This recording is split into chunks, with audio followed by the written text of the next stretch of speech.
Hi, my name is Courtney Olson. I am currently studying in the healthcare management program at Nebraska Methodist College.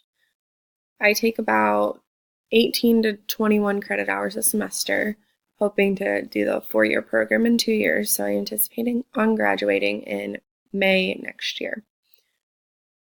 On the screen, you will see to the left the welcome sign that goes into UTAN, which is where I currently live. I've lived there my entire life. Went to elementary school and high school there. I met my husband in 3rd grade. We dated all throughout junior high and high school, and we just got married in June.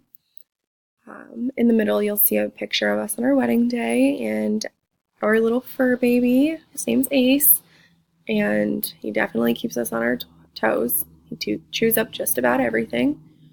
I chose the person that inspires me as my little sister. She's only 16 years old, but she's the biggest leader I've ever met in my entire life. She does football, cheer, track, basketball, soccer, journalism, you name it, she does it. And she's always the person that everyone looks up to.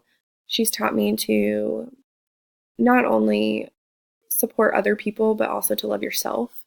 And even though she's 16, she's definitely a person I look up to the most. So I look forward to the entire class with everyone.